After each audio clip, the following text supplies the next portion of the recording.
Hello friends, स्वागत है आपका अपने ही YouTube channel V N education point 45 में। ध्यान दीजिएगा, आज हम लोग प्रैक्टिस सेट नंबर 15 देखेंगे। कितना? Practice set number 15। इससे पहले हम लोगों ने 1 से लेकर 14 तक प्रैक्टिस सेट लगा रखा है। प्लेलिस्ट बना हुआ दोस्तों, जाइए प्लेलिस्ट चेक कीजिए, वहाँ से आप लोग फटाफट रिवीजन स्टार्ट कर दीजिए, क्योंकि एग्जामिनेशन का टाइम काफ़ी करीब है दोस्तों। साथ ही साथ ध्यान दीजिएगा, जो भी हमारे चैनल को विजिट करके नए आए हैं, हमारे चैनल को सब्सक्राइब करें और अपने दोस्तों में भी शेयर जरूर करें, और साथ ही साथ बेल आइकन को भी प्रेस कर लीजिएगा। ध्यान दीजिएगा दोस्तों, अगर पीडीएफ चाहिए, पीडीएफ के टेलीग्राम चैनल ज्वाइन कर लीजिए, लिंक आपको इसका डिस्क्रिप्शन बॉक्स में मिल जाएगा। तो देखते हैं आज का पहला प्रश्न दोस्तों, और ध्यान दीजिएगा कि सेशन स्टार्ट होने जा रहा है दोस्तों। आपसे अनुरोध है कि सेशन को लाइक कर दिया कीजिए, ताकि हमको मोटिवेशन मिलता है।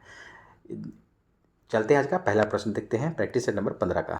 आज का पहला प्रश्न है खान सर का सेट नंबर 15। ठीक है, सेट नंबर 15 का पहला प्रश्न है आपको, निम्नलिखित में से कौन सा महासागरीय गतिविधि को संदर्भित नहीं करता है? निम्नलिखित में से कौन सा आपको जो गतिविधि ये महासागरीय गतिविधि है जो कि संदर्भित आपको नहीं करता है? परावर्तन, तरंग, ज्वार-भाटा और धाराएं। तो एक का एक हो जाएगा परावर्तन, आपको महासागरीय गतिविधि को संदर्भित नहीं करता है, क्योंकि आपको देखिए परावर्तन जो आपको ये प्रकाश का परावर्तन होता है, ठीक है, जो कि तरंग हो जाएगा, आपको ज्वार-भाटा हो जाएगा, और धाराएं जो हो जाएंगी, ये सब आपको महासागरीय जो गतिविधि को संदर्भित करती है, अदरवाइज परावर्तन नहीं करता है। नेक्स्ट क्वेश्चन आपको 2 नंबर, निम्नलिखित में से कौन सा लोक नृत्य है जो कि असम की चाय जनजातियों द्वारा मनाया जाता है? चाय द्वारा जनजाति के द्वारा किया जाता है, यानी कि टी ट्राइब्स। ठीक है, तो 2 का आपको सही उत्तर हो जाएगा आपको सी, झूमुर। क्या है? झूमुर आपको एक लोक नृत्य है जो कि चाय जनजातियों के द्वारा आपको असम में मनाया जाता है। नेक्स्ट क्वेश्चन है आपका जाकर के 3 number, the order side of silence, the other side of silence voices from the partition of India. ठीक है, the other side of silence voices from the partition of India, ये एक नामक पुस्तक है, ये बुक है। इसके लेखक कौन है? बिप्सी सिंधवा, उर्वशी बुटालिया, आयशा जलाली, यास्मीन खान। तो 3 का सही उत्तर हो जाएगा आपको बी, उर्वशी बुटालिया। ये किसकी बुक है? उर्वशी बुटालिया की है। नेक्स्ट क्वेश्चन आपका 4 नंबर, निम्नलिखित में से कौन सा एक संधिपाद है? कौन सा एक संधिपाद है, यानी कि आर्थ्रोपोड है? ठीक है, आर्थ्रोपोड। तो 4 का आपको बी हो जाएगा आपको सहस्त्रपाद। क्या हो जाएगा इसका सही उत्तर? सहस्त्रपाद। नेक्स्ट क्वेश्चन है आपका 5 नंबर, प्रतिवर्ष भारतीय सेना दिवस कब मनाया जाता है? देखिए, भारतीय सेना दिवस के बारे में पूछा जा रहा है कि कब मनाया जाता है हर साल। ये आपको डी हो जाएगा आपको 15 जनवरी, यानी कि थल सेना दिवस मनाया जाता है आपको 15 जनवरी को, उसी के बारे में पूछा जा रहा है। नेक्स्ट क्वेश्चन है आपका 6 नंबर, भारत में ब्रिटिश राज्य के संस्थापकों में से एक रॉबर्ट क्लाइव किस वर्ष में भारत आया था? ये आपको ब्रिटिश संस्थापक में से आपको एक रॉबर्ट क्लाइव था, जो कि भारत आपको कौन से साल में आया था? 1733, 43, 1743, 1543, 1643, कब आया था? तो 6 का आपका सही उत्तर है बी, 1743 में आपको आया था Robert Clive Bharat. Next question है आपका 7 नंबर, निम्नलिखित में से कौन सा जोड़ा सही है? निम्नलिखित में से कौन सा जो जोड़ा है आपको मिलान करना है कि जो कि सही होने वाला है इसमें? देखिए, मिलाते हैं, कब्जा संधि कंधा। कब्जा संधि कंधा से संबंधित है? नहीं, ये गलत हो जाएगा आपका। ठीक है, अचल संधि कोहनी, ये भी नहीं हो जाएगा आपको। धुराग्र संधि सिर गर्दन, आपको यही सही है, इसी द राइट आंसर। और कंदुक यानी कि उलुक संधि ऊपरी जबड़ा सिर, ये भी आपको गलत हो जाएगा, आपको सी सही है। नेक्स्ट क्वेश्चन हो जाएगा आपका 8 नंबर, निम्नलिखित में से कौन सी भारत की नदियों को आपस में जोड़ने वाली प्रथम परियोजना है? इसमें से देखिए, कौन सी जो परियोजना है जो कि प्रथम परियोजना है जो कि भारत में नदियों को आपस में जोड़ने वाली प्रथम परियोजना के बारे में पूछा जा रहा है। केन, बेतवा, वैगाई, नोयाल, कोसी, गंडक, पलार, भवानी। तो देखिए, 8 का आपको सही उत्तर हो जाएगा ए, केन, बेतवा। केन आपको बेतवा नदी को जो जोड़ा गया है आपको, ये आपको पहली परियोजना है आपको भारत में नदियों को आपस में जोड़ने की, केन और बेतवा को। नेक्स्ट क्वेश्चन आपको 9 नंबर, निम्नलिखित में से कौन सा एक तत् वाद्य यंत्र है? ठीक है, इसका ऑप्शन हो जाएगा तुरी, जंतर, झांझ, बुंगल। तो 9 का आपको सही उत्तर हो जाएगा आपको बी, जंतर। जंतर जो है कि आपको एक तत् वाद्य यंत्र है। नेक्स्ट क्वेश्चन हो जाएगा आपका 10 नंबर, भारत के स्वतंत्रता आंदोलन के दौरान भारतीय राष्ट्रीय कांग्रेस के एकमात्र अध्यक्ष कौन थे, जिन्होंने निर्वाचित होने के बाद भी अध्यक्ष पद से इस्तीफा दे दिया था? कौन थे? तो 10 का ए हो जाएगा आपको सुभाष चंद्र बोस। ठीक है, भारत के स्वतंत्रता आंदोलन के दौरान भारतीय राष्ट्रीय कांग्रेस के एकमात्र अध्यक्ष थे जिन्होंने निर्वाचित होने के बाद भी अध्यक्ष पद से इस्तीफा दे दिया था, तो सुभाष चंद्र बोस ने दिया था। नेक्स्ट क्वेश्चन है 11 नंबर, समष्टि अर्थशास्त्र के जनक के रूप में किसे जाना जाता है? तो 11 का आपको सही उत्तर है बी, जॉन मेनार्ड कीन्स को समष्टि अर्थशास्त्र के जनक के रूप में जाना जाता है। अगला क्वेश्चन है आपको 12 नंबर, ऊंटों के बारे में इनमें से कौन सा कथन गलत है? देखिए, गलत की पहचान करना है। तो 12 का सी हो जाएगा, उन्हें बहुत पसीना आता है, यही गलत है। गलत ही आपको पहचान करना था। देखिए, उनका गोबर सूखा होता है, ये सही है। वे थोड़ी मात्रा में मूत्र विसर्जन करते हैं, ये भी सही है। वे स्थलीय आवासों में रहते हैं, ये भी सही है। सी गलत है आपको, तो नेगेटिव का भाई नेगेटिव हो जाएगा। तो 12 का आपको सी सही उत्तर हो जाएगा। आपको उन्हें बहुत पसीना आता है, यही गलत है, तो गलत का उत्तर गलत। नेक्स्ट क्वेश्चन हो जाएगा आपका 13 नंबर प्रश्न है कि 1915 में दक्षिण अफ्रीका से भारत आने के बाद महात्मा गांधी ने जब 1915 में वापस जब लौटे थे, कब भारत से अफ्रीका कब गए थे? 1893 में आपको गांधी जी सेठ अब्दुल्ला का आपको ये केस था, लड़ने के लिए गए थे। ठीक है, जब 1915 में आपको दक्षिण अफ्रीका से भारत आने के बाद महात्मा गांधी ने जिसकी सलाह पर भारत देश और जनता को समझने के लिए पूरे एक वर्ष तक पूरे भारत की यात्रा की फैसला किया, तो इसका ऑप्शन देखते हैं उधर। तो इसका सही उत्तर हो जाएगा आपको 13 का B, Gopal Krishna Gokhale. Next question है 14 नंबर, भारतीय संविधान की प्रस्तावना खालिस्तान को जवाहरलाल नेहरू के द्वारा संविधान सभा में पेश किए गए उद्देश्य प्रस्ताव पर आधारित है। तो 14 का सही उत्तर हो जाएगा आपको बी, 13 दिसंबर 1946। ठीक है, 13 दिसंबर भारतीय संविधान की प्रस्तावना जो है 13 दिसंबर 1946 को जवाहरलाल नेहरू के द्वारा संविधान सभा में पेश किए गए उद्देश्य प्रस्ताव में आधारित है। नेक्स्ट क्वेश्चन हो जाएगा आपका 15 नंबर, किस वर्ष कबड्डी को एक पूर्ण खेल के रूप में एशियाई खेलों में शामिल किया गया है? तो 15 का सही जवाब आपको डी हो जाएगा 1990 में। कबड्डी को कब शामिल किया गया आपको एशियाई खेल में? तो 1990 में शामिल किया गया, 15 का डी। 16 नंबर क्वेश्चन है, वर्ष 1932 में महात्मा गांधी ने ब्रिटिश सरकार के भारत की निर्वाचन प्रणाली को जातिगत आधार पर पृथक करने के फैसले के विरोध में किस जेल में भूख हड़ताल की थी? किसने? गांधी जी ने। तो 16 का आपको सही उत्तर है आपको सी, येरवदा जेल में। कौन से जेल में? येरवदा जेल में आपको भूख हड़ताल किया था महात्मा गांधी ने। नेक्स्ट क्वेश्चन हो जाएगा आपका 17 नंबर, निम्नलिखित में से कौन 1928 में भारत के लिए संविधान का मसौदा तैयार करने वाले कांग्रेसी नेताओं में से एक थे? निम्नलिखित में से कौन जो है कि 1928 ईस्वी में भारत के लिए संविधान का मसौदा तैयार करने वाले कांग्रेसी नेताओं में से एक थे? तो 17 का सही उत्तर हो जाएगा आपका सी, मोतीलाल नेहरू। नेक्स्ट क्वेश्चन है अगला नंबर 18 नंबर, 1944 में इम्फाल की लड़ाई ब्रिटिश सेना और कौन से सेना के बीच लड़ी गई थी? जो आपको 1944 में इम्फाल की लड़ाई ब्रिटिश सेना और किसके बीच लड़ा गया था? डच, फ्रेंच, चीनी, जापानी। तो 18 का सही उत्तर हो जाएगा आपको डी, जापानी के बीच। ब्रिटिश सेना और जापान के बीच लड़ा गया था 1944 में इम्फाल की लड़ाई। अगला क्वेश्चन है 19 नंबर, उड़ीसा के किस जिले में पूर्वी घाट की सबसे ऊंची चोटी स्थित है? तो उड़ीसा के किस जिले में पूर्वी घाट की सबसे ऊंची चोटी स्थित है? तो 19 का आपको डी हो जाएगा, कोरापुट आपको उड़ीसा का एक जिला है जो कि पूर्वी घाट में स्थित है, पूर्वी घाट में पड़ता है। नेक्स्ट क्वेश्चन हो जाएगा आपको 20 नंबर, निम्नलिखित में से किसे भारत के लिए शीर्ष स्तर की संस्था के रूप में स्थापित किया गया था? तो 20 का सही उत्तर हो जाएगा ए, राष्ट्रीय आवास बैंक को स्थापित किया गया था। अगला क्वेश्चन है 21 नंबर, ओलंपिक गोल्फ टूर्नामेंट में भाग लेने वाली प्रथम भारतीय महिला इनमें से कौन थी? देखिए, ओलंपिक गोल्फ टूर्नामेंट में भाग लेने वाली इसमें भारतीय आपको प्रथम महिला इनमें से कौन थी? तो 21 का सही उत्तर हो जाएगा ए, अदिति अशोक। कौन थी? अदिति अशोक थी। नेक्स्ट क्वेश्चन है आपको 22 नंबर, निम्नलिखित में से कौन सी खरीफ फसल है? देखिए, खरीफ फसल की पहचान करना है, मटर, कद्दू, मूंगफली, गेहूं।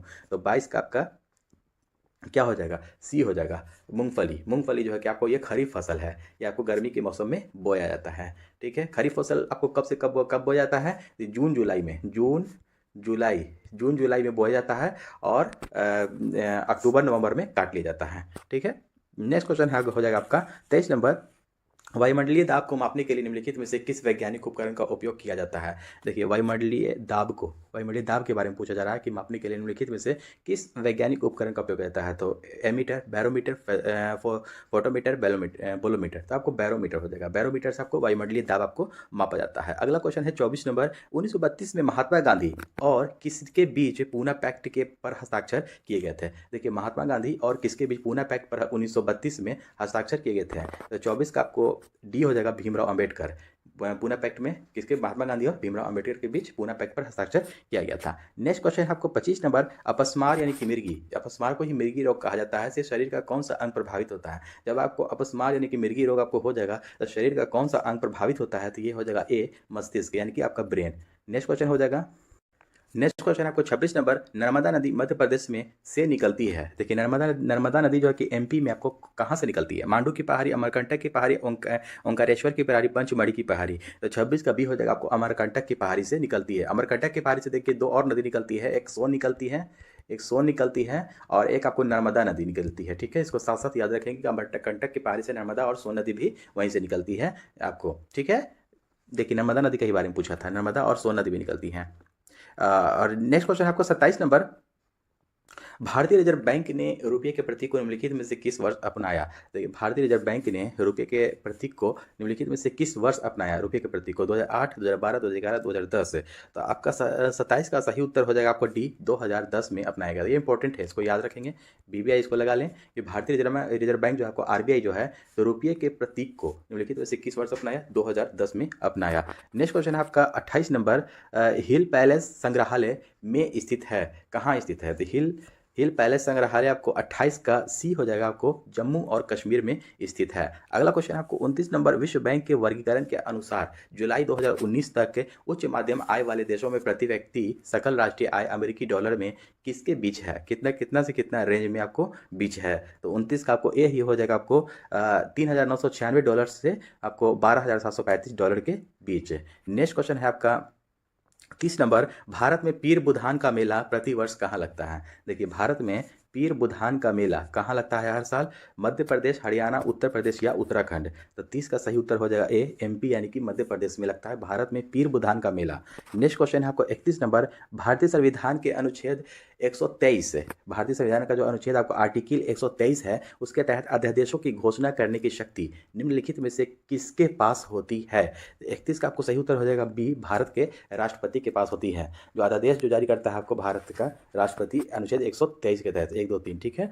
नेक्स्ट क्वेश्चन है आपको निम्नलिखित में से कौन सा सबसे पुराना ग्रैंड स्लैम टेनिस टूर्नामेंट है? ये भी इंपॉर्टेंट क्वेश्चन है। देखिए, एग्जाम में पूछा जाता है कि कौन सा सबसे पुराना ग्रैंड स्लैम टेनिस टूर्नामेंट है? तो 32 का आपका बी हो जाएगा, आपको विंबलडन। विंबलडन आपको कहाँ खेला जाता है? विंबलडन आपको घास के मैदान पर खेला जाता है। विंबलडन घास के मैदान पर खेला जाता है, इसको भी साथ साथ याद रखेंगे। नेक्स्ट क्वेश्चन है आपका 33 नंबर, निम्नलिखित विकल्पों में से कौन सी सबसे भारी गैस है? हीलियम, ऑक्सीजन, नाइट्रोजन और रेडॉन। तो इनमें से कौन सी सबसे भारी गैस है आपको? 33 का हो जाएगा आपको डी, रेडॉन। रेडॉन आपको सबसे भारी गैस है। 34 नंबर प्रश्न है, महान बल्लेबाज और कमेंटेटर डीन जोन्स कौन है? डीन जोन्स महान बल्लेबाज और क्रिकेटर भी कमेंटेटर हैं, जिनका निधन 24 सितंबर 2020 को हृदय गति रुक जाने से यानी कि कार्डियक अरेस्ट के कारण हुआ था। अपने खेल के दिनों में खालिस्तान का प्रतिनिधित्व करते थे। कहाँ से, यानी कि कौन से देश के थे? दक्षिण अफ्रीका, ऑस्ट्रेलिया, इंग्लैंड, न्यूजीलैंड। तो 34 का आपको बी हो जाएगा, ऑस्ट्रेलिया के थे। ये कौन है? आपको डीन जोन्स, जिनका आपको हृदय गति रुक जाने के कारण इनकी मृत्यु हो गई 24 सितंबर 2020 को। ये एक महान बल्लेबाज और कमेंटेटर भी थे, ऑस्ट्रेलिया के खिलाड़ी थे। नेक्स्ट क्वेश्चन है आपका 35 नंबर, राजाधिकार के लिए मुगलों ने किस विरासत का अनुसरण किया? राजाधिकार के लिए मुगलों ने किस विरासत का अनुसरण किया? 35 का आपको सही उत्तर हो जाएगा बी, साहदायिक विरासत है। साहदायिक विरासत का अनुसरण किया। अगला क्वेश्चन है 36 नंबर, नगर निगम की बैठकों की अध्यक्षता कौन करता है? तो नगर निगम जो होता है उसके बैठक की अध्यक्षता कौन करेगा? तो 36 का बी हो जाएगा, महापौर। महापौर जो होते हैं ना नगर के, वही आपको अध्यक्षता करते हैं नगर निगम के। नेक्स्ट क्वेश्चन है आपका, नवंबर 2020 में निम्नलिखित में से कौन बिहार के मुख्यमंत्री बने? नवंबर 2020 में आपको बिहार के मुख्यमंत्री कौन बने? तेजस्वी यादव, चिराग पासवान, विजय सिन्हा, नीतीश कुमार। तो 37 का आपका सही उत्तर हो जाएगा D, Nitish Kumar. Next question है आपका 38 नंबर, निम्नलिखित में से कौन सा मृदा निर्माण का कारक नहीं है? यानी कि कौन सी जो मिट्टी है जो निर्माण का कारक आपको नहीं है? तो कार्बनिक सामग्री की भूमिका, जलवायु कारक, अकार्बनिक सामग्री की भूमिका, जनक शैल की प्रकृति। 38 का आपका सही उत्तर हो जाएगा सी, अकार्बनिक सामग्री की भूमिका। ये आपको मृदा जो है आपको मिट्टी जो निर्माण का कारक नहीं है। नेक्स्ट क्वेश्चन है आपका जाकर के 39 नंबर, अलाउद्दीन खिलजी ने अपने सैनिकों के लिए एक नए सैनिक नगर का निर्माण कराया, जिसका नाम क्या था? एक नए सैनिक नगर का निर्माण करवाया था अलाउद्दीन खिलजी ने, उसका नाम क्या था? तो 39 का डी हो जाएगा आपको सीरी। उस नगर का नाम क्या था? सीरी। अगला क्वेश्चन है 40 नंबर, द गोल्डन बोट नामक पुस्तक किसने लिखी? इंपॉर्टेंट ये बुक है, याद कर लेंगे आप लोग कि द गोल्डन बोट नामक पुस्तक किसने लिखा? तो 40 का सही उत्तर हो जाएगा आपका सी, रविन्द्रनाथ टैगोर। RNT ने, इसको शॉर्टकट में इनका नाम RNT यानी कि रविन्द्रनाथ टैगोर ने ये लिखा, द गोल्डन बोट। अगला क्वेश्चन है आपको 41 नंबर, सूफी उस्ताद अपनी सभाओं को अपनी खानकाहों में आयोजित करते थे, जिन्हें क्या कहा जाता था? देखिए, 41 नंबर प्रश्न है कि सूफी उस्ताद जो है अपनी सभाओं को, वो जो सभा वो लोग बैठ करके करते थे, वो लोग अपना वो खानकाहों में आयोजित करते थे, खानकाह में, जिन्हें क्या कहा जाता था? स्तूप, धर्मशालाएं, दरगाह, धर्मस्थल। तो 41 का आपको बी हो जाएगा, धर्मशालाएं। क्या कहा जाता था उसे? 41 का बी हो जाएगा, धर्मशाला कहा जाता था। नेक्स्ट क्वेश्चन है आपका अगला क्वेश्चन है आपका 42 नंबर। कौन सा देश दुनिया का अग्रणी नार्को स्टेट बन गया है? कौन सा देश है जो दुनिया का अग्रणी नार्को स्टेट बन गया है? तो ये आपको डी हो जाएगा, 42 का डी हो जाएगा सीरिया। सीरिया की राजधानी क्या है? दमिश्क। याद रखेंगे, सीरिया की राजधानी दमिश्क है। नेक्स्ट क्वेश्चन है आपका 43 नंबर। प्रधानमंत्री नरेंद्र मोदी ने किस राज्य में 10,900 करोड़ रुपये से अधिक की विभिन्न परियोजनाओं का शिलान्यास और राष्ट्र को समर्पित किया है? अगला इसका ऑप्शन हो जाएगा आपको त्रिपुरा, पश्चिम बंगाल, असम, मणिपुर। 43 का सही उत्तर हो जाएगा सी, असम को किया है। कितना? 10,900 करोड़ रुपये से अधिक के विभिन्न परियोजनाओं के लिए शिलान्यास और राष्ट्र को समर्पित किया है। अगला क्वेश्चन है 44 नंबर। भारतीय उच्च आयोग ने किस देश में अपना 16वां वीज़ा आवेदन केंद्र खोला है? भारतीय उच्च आयोग ने किस देश में अपना 16वां वीज़ा आवेदन केंद्र खोला है? तो 44 का सही आंसर है 44 का डी, बांग्लादेश ने। किसे खोला है? बांग्लादेश ने। अगला क्वेश्चन है 45 number. Femina miss India world 2023 का ताज किसे जीता है? फेमिना मिस इंडिया वर्ल्ड 2023 का ताज किसे जीता? तो 45 का ए हो जाएगा आपको नंदिनी गुप्ता। किस लिए इंपॉर्टेंट है इसको याद रखेंगे, पूछ सकता है एग्जाम में। नंदिनी गुप्ता ने फेमिना मिस इंडिया वर्ल्ड 2023 का ताज जीता। अगला क्वेश्चन है आपको 46 नंबर। तेलंगाना मुख्यमंत्री जो तेलंगाना के हैं, के चंद्रशेखर राव ने भारतीय संविधान के निर्माता की 132वीं जयंती को चिन्हित करने के लिए किस शहर में बी आर अम्बेडकर यानी कि भीमराव अम्बेडकर की 125 फुट ऊंची कांस्य प्रतिमा का अनावरण किया है? कितनी ऊंची? 125 फुट ऊंची कांस्य प्रतिमा यानी कि तांबा से बनाया गया है। तो कहाँ किया है? तो 46 का आपको ए हो जाएगा आपको हैदराबाद में। के चंद्रशेखर राव ने कहाँ बनाया है? ये 125 फुट ऊंचा कांस्य का प्रतिमा आपको हैदराबाद में बनाया है 132वीं जयंती के उपलक्ष्य में। ठीक है, के चंद्रशेखर राव ने। अगला क्वेश्चन है आपका 47 नंबर। G20 में कृषि प्रमुख वैज्ञानिकों MSCS मैक्स की 12वीं बैठक 17 से 19 अप्रैल 2023 को किस शहर में आयोजित होने वाली है? तो देखिए कि आपको ये तो हो चुका है आयोजन। तो 47 का आपका सही उत्तर हो जाएगा आपको ए, वाराणसी। कहाँ? वाराणसी में आपको G20 में कृषि प्रमुख वैज्ञानिकों की 12वीं बैठक 17 से 19 अप्रैल 2023 को वाराणसी शहर में आयोजित होने वाली है, जो कि अब हो चुका। नेक्स्ट क्वेश्चन आपको 48 नंबर। विश्व चगास रोग दिवस हर साल किस दिन मनाया जाता है? देखिए, विश्व चगास रोग दिवस कब मनाया जाता है? आपको 48 का ए हो जाएगा आपको 14 अप्रैल को मनाया जाता है। अगला क्वेश्चन है 49 नंबर। निम्नलिखित में से किन देशों ने बालिकातन नामक संयुक्त सैन्य अभ्यास शुरू किया? देखिए, बालिकातन नामक संयुक्त सैन्य अभ्यास शुरू किया है किन दो देशों ने किया है? अमेरिका और फिलीपींस, रूस, चीन, ब्रिटेन, जापान, भारत और ऑस्ट्रेलिया। तो 49 का सही उत्तर हो जाएगा ए, अमेरिका और फिलीपींस ने ये शुरू किया है बालिकातन नामक संयुक्त सैन्य अभ्यास, अमेरिका और फिलीपींस। अगला प्रश्न है 50 नंबर। कजाकिस्तान के अस्ताना में आयोजित एशियाई कुश्ती चैंपियनशिप 2023 में पुरुषों की 57 किलोग्राम फ्री स्टाइल में श्रेणी में स्वर्ण पदक किसने जीता? तो 50 का सही उत्तर हो जाएगा सी, अमन सहरावत ने जीता। 57 किलोग्राम फ्री स्टाइल श्रेणी में स्वर्ण पदक जीता है एशियाई कुश्ती चैंपियनशिप 2023 में। अगला क्वेश्चन है निम्नलिखित में से कौन सी आउटपुट डिवाइस नहीं है? देखिए, आउटपुट डिवाइस नहीं के बारे में पूछा जा रहा है। तो 51 का देखिए, मॉनिटर इनपुट डिवाइस है, स्कैनर ही आपको आउटपुट डिवाइस आपको देखिए, और स्कैनर आपको आउटपुट डिवाइस नहीं है। यही आपका सही उत्तर हो जाएगा। ठीक है, अगला क्वेश्चन है आपका निम्नलिखित में से किसकी कमी से वर्णांधता और कमजोर दृष्टि की समस्या उत्पन्न होती है? तो निम्नलिखित में से किसकी कमी से वर्णांधता और कमजोर दृष्टि की समस्या उत्पन्न होती है? तो आपको 52 का हो जाएगा बी, विटामिन ए की कमी से, जिसको हम लोग रतौंधी के नाम से भी जानते हैं। तो विटामिन ए की कमी से वर्णांधता और कमजोर दृष्टि की समस्या उत्पन्न होती है। अगला क्वेश्चन है आपको 53 नंबर। निम्नलिखित हस्तियों में से किसे कुष्ठ रोग उन्मूलन के क्षेत्र में योगदान के लिए 2018 में गांधी शांति पुरस्कार से सम्मानित किया गया था? 53 का आपको ए हो जाएगा आपको योरहेई ससाकावा को गांधी शांति पुरस्कार दिया गया था। अगला क्वेश्चन आपको 54 नंबर। चुंबकीय फ्लक्स की एसआई इकाई क्या है? देखिए, चुंबकीय फ्लक्स की एसआई इकाई क्या है? तो 54 का सही उत्तर हो जाएगा आपको डी, वेबर। ठीक है, दाब का आपको एसआई इकाई क्या है? दाब का एसआई इकाई है आपको पास्कल। ठीक है, ये भी आपको साथ में याद रखेंगे। अगला क्वेश्चन आपको 55 नंबर। क्रायोजेनिक इंजन में ईंधन के रूप में इनमें से किसका उपयोग किया जाता है? देखिए, क्रायोजेनिक इंजन में ईंधन के रूप में किसका उपयोग किया जाता है? तरल ऑक्सीजन और तरल हाइड्रोजन, तरल हाइड्रोजन। तो 55 का सही उत्तर हो जाएगा बी, तरल ऑक्सीजन और तरल हाइड्रोजन। ठीक है, तरल ऑक्सीजन और तरल हाइड्रोजन उपयोग किया जाता है, बी द राइट आंसर। अगला क्वेश्चन है 56 नंबर, निम्नलिखित में से कौन सा कंप्यूटर वायरस दस्तावेज की फॉर्मेटिंग को नुकसान पहुंचाता है? कौन सा कंप्यूटर वायरस है जो दस्तावेज की फॉर्मेटिंग को नुकसान पहुंचाता है और इसे एडिट करने की अनुमति नहीं देता है? तो 56 का बी हो जाएगा आपको माइक्रो वायरस। कौन सा वायरस है? Micro virus. अगला क्वेश्चन है आपको 57 नंबर, निम्नलिखित में से कौन सा एक सैप्रोफाइटिक कवक है? निम्नलिखित से कौन सा एक सैप्रोफाइटिक कवक है? 57 का डी हो जाएगा आपको पेनिसिलियम। पेनिसिलियम जो है एक आपको सैप्रोफाइटिक कवक है। अगला क्वेश्चन है 58 नंबर, 1 EB किसके बराबर होता है? 1 EB।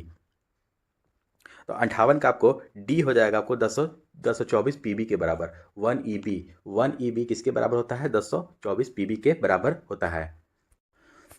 59 नंबर क्वेश्चन है 59 नंबर, वाहनों में रियर व्यू विंग मिरर, वाहन में जो आपको रियर व्यू विंग मिरर के रूप में किस प्रकार के दर्पण का उपयोग किया जाता है? तो 59 का आपको डी हो जाएगा उत्तल दर्पण, यानी कि आपको यह साइड मिरर के बारे में बोला जाता है। क्या बोला जा रहा है? क्या है? साइड मिरर के बारे में पूछा जा रहा है, तो उत्तल दर्पण। और आगे जो हेडलाइट में जो लगा रहता है वो आपको उसमें अवतल दर्पण होता है। ठीक है, नेक्स्ट क्वेश्चन हो जाएगा आपका 60 नंबर, किस ताप पर जल का घनत्व अधिकतम होता है? कौन से ताप पर जल का जो घनत्व हो जाएगा आपको डेंसिटी अधिकतम हो जाएगा आपका? तो 60 का आपको सही उत्तर हो जाएगा आपको सी 277 केल्विन पर अधिकतम होता है। अगला क्वेश्चन है 61 नंबर, सूर्य के वास्तव में क्षितिज के ऊपर से गुजरने और हमारे द्वारा पृथ्वी पर इसकी छवि देखे जाने में सक्षम होने के बीच का समयांतर कितना है? तो 61 का आपको सही आंसर है आपको डी 2 मिनट। कितना होता है? 2 मिनट का समयांतर होता है। अगला प्रश्न है आपको 62 नंबर, ग्रेनाइट चट्टानें किस प्रकार की चट्टानें होती हैं? तो ग्रेनाइट चट्टान जो होती है 62 का बी हो जाएगा आपको, ये आग्नेय चट्टान होती है। ग्रेनाइट चट्टान किस प्रकार की चट्टानें होती हैं? आग्नेय चट्टान। अगला क्वेश्चन है आपको इसरो द्वारा GSLV वाहन पर लॉन्च किए गए नवीनतम भू स्थिर संचार उपग्रह का नाम बताएं जिसे विशेष रूप से भारतीय वायुसेना के लिए उसकी संचार क्षमताओं को बढ़ाने के लिए बनाया गया है। तो 63 का सही उत्तर हो जाएगा आपका सी GSAT-7A। GSAT-7A। अगला प्रश्न है आपको 64 नंबर, कोशिका का वह बाह्यतम आवरण कौन सा है जो कोशिका के अवयवों को उसके बाह्य वातावरण में अलग करता है, यानी कि बाहरी वातावरण में अलग करता है? तो 64 का आपको ए हो जाएगा प्लाज्मा झिल्ली। प्लाज्मा झिल्ली हो जाएगा। अगला क्वेश्चन है 65 नंबर, निम्नलिखित में से कौन सा दुर्घटनावश या इरादतन रूप से डेटा के अनधिकृत व्यक्तियों के सक्षम प्रकटीकरण या अनधिकृत संशोधन या नष्ट किए जाने से संरक्षण को संदर्भित करता है? तो 65 का आपको सही उत्तर हो जाएगा ए डेटा सुरक्षा। क्या? डेटा सुरक्षा। नेक्स्ट क्वेश्चन है आपको 66 नंबर, निम्नलिखित में से कौन सा तत्व एक बहुमुखी तत्व है जो सभी सजीवों और हमारे द्वारा उपयोग की जाने वाली कई चीज़ों का आधार बनाता है? तो 66 का सही उत्तर हो जाएगा ए कार्बन। कौन सा है वो चीज़ है? कार्बन है जिसको आधार बनाता है। अगला प्रश्न है, निम्नलिखित में से कौन सी एक इनपुट डिवाइस है? देखिए, स्पीकर, प्रिंटर, मॉनिटर और माउस, इन चारों में से कौन सा एक इनपुट डिवाइस के बारे में पूछा जा रहा है? तो 67 का आपको डी हो जाएगा, आपको इनपुट डिवाइस है। कौन सा है? अदरवाइज आपको मॉनिटर आपको आउटपुट डिवाइस है, प्रिंटर भी आउटपुट है, स्पीकर भी आउटपुट डिवाइस है। ठीक है, तो माउस आपका सही उत्तर हो जाएगा, इनपुट डिवाइस है। अगला प्रश्न है आपका 68 नंबर, उन पशुओं को क्या कहा जाता है जो पौधों और पशुओं दोनों को खाते हैं? देखिए, उन पशुओं को क्या कहा जाता है जो पौधा भी और पशु भी दोनों को खाते हैं? तो दोनों को खाने वाला यानी कि पौधा में आपको शाकाहारी हो गया, यानी कि पशु भी खा रहा है, तो शाकाहारी और मांसाहारी दोनों जो खाते हैं उसको क्या कहते हैं? तो 68 का सही उत्तर हो जाएगा आपको सी सर्वाहारी। जो मांस भी खाते हैं और शाक सब्जी भी खाते हैं उसको सर्वाहारी कहा जाता है। अगला प्रश्न है 69 नंबर, कंप्यूटर की प्राथमिक मेमोरी कौन सी होती है? कंप्यूटर की प्राथमिक मेमोरी बी आपको रैम। रैम का फुल फॉर्म क्या होता है? Random access memory. ठीक है, अगला प्रश्न है, नेक्स्ट प्रश्न है, अगला प्रश्न है 70 नंबर, विसरण एक प्रक्रिया है जिसके द्वारा क्या होता है? जीव सांस ले सकते हैं? नहीं, विसरण के बारे में पूछा जा रहा है। ऑक्सीजन पूरी WBC में जा सकती है? ये भी नहीं होगा। ऑक्सीजन पूरी प्लाज्मा झिल्ली में जा सकती है? ये सही हो जाएगा। आपको जीव प्रजनन कर सकते हैं? ये भी नहीं होगा। सी द राइट आंसर, विसरण प्रक्रिया है जिसके द्वारा ऑक्सीजन पूरी प्लाज्मा झिल्ली में जा सकती है। अगला प्रश्न है 71 नंबर, अक्टूबर 2020 में बोस्टन के India international film festival IIFFB के में लाइफ टाइम अचीवमेंट पुरस्कार से किसे सम्मानित किया गया है? तो 71 का आपको डी हो जाएगा ओम पुरी को। किसको? ओम पुरी को मिला है। अगला प्रश्न है 72 नंबर, 2021 में महिला दिवस के अवसर पर नीता अंबानी ने महिलाओं के लिए नीता अंबानी ने महिलाओं के लिए खाली स्थान नामक एक सोशल मीडिया और नेटवर्किंग प्लेटफॉर्म की शुरुआत की। तो कौन से महिलाओं के लिए कौन सा एक सोशल मीडिया आपको शुरू किया है? तो 72 का ये हो जाएगा हर सर्किल। इसको इंपॉर्टेंट है, याद रखेंगे, BVI इसको लगा लीजिए। ठीक है, कि अनीता अंबानी ने 2021 में महिला दिवस के अवसर पर महिलाओं के लिए हर सर्किल नामक एक सोशल मीडिया और नेटवर्किंग प्लेटफॉर्म की शुरुआत की है। अगला प्रश्न है 73 नंबर, वैश्विक स्तर पर विश्व साइकिल दिवस कब मनाया जाता है? वैश्विक स्तर पर विश्व साइकिल दिवस कब मनाया जाता है? 73 का सी हो जाएगा, 3 जून को मनाया जाता है आपको विश्व साइकिल दिवस। अगला प्रश्न है आपको 74 नंबर, WTO एक के वैश्विक संगठन है। WTO के संबंध में निम्नलिखित में से कौन सा कथन गलत है? तो आइए इसको पढ़ा जाए। कौन सा गलत है? इसका पूर्ण रूप है वर्ल्ड ट्रांसपोर्ट ऑर्गेनाइजेशन है। तो देखिए 74 का आपको गलत के बारे में पूछ रहा है, तो यही आपका गलत लग रहा है हमको, ठीक है। देखिए WTO का वर्ल्ड ट्रेड ऑर्गेनाइजेशन होता है। क्या होता है? World Trade Organization. यहाँ पर पूछा है वर्ल्ड ट्रांसपोर्ट, ये आपका गलत है। गलत के बारे में पहचान करना है तो पहला ही आपको सही उत्तर हो जाएगा। नेक्स्ट क्वेश्चन आपको 75 नंबर, 2021 के गणतंत्र दिवस परेड में उत्तर प्रदेश की झांकी को सर्वश्रेष्ठ झांकी के रूप में चुना गया था, ठीक है। उत्तर प्रदेश की झांकी को चुना गया था सबसे सर्वश्रेष्ठ झांकी। उत्तर प्रदेश को यह पुरस्कार किसके द्वारा प्रदान किया गया था? तो 75 का आपको सही उत्तर है बी, किरण रिजिजू के द्वारा। किसके द्वारा? किरण रिजिजू के द्वारा। ये भी इंपॉर्टेंट है, याद रखेंगे साथ साथ।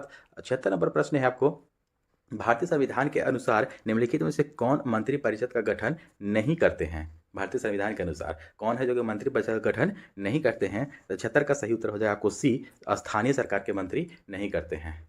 अगला प्रश्न है आपको 76 के बाद 77 नंबर, जनवरी 2021 में शुरू की गई प्रधानमंत्री कौशल विकास योजना PMKVY के तीसरे चरण के संबंध में निम्नलिखित में से कौन सा कथन गलत है? गलत के बारे में पहचान करना है। तो 77 का आपको पढ़ते हैं, कौशल भारत स्किल इंडिया यानी कि तहत कुशल पेशेवरों एक मजबूत समुच्चय पुल बनाने के लिए 200 से अधिक औद्योगिक प्रशिक्षण संस्थानों में PMKVY 3.0 के अंतर्गत प्रशिक्षण शुरू किया। ये आपका सही है, बी हो जाएगा। इसे देश भर में 600 जिलों में शुरू किया गया था। ये भी सही है आपका। गलत के बारे में पहचान करना है। देखिए यहाँ पर ध्यान देंगे गलत के बारे में।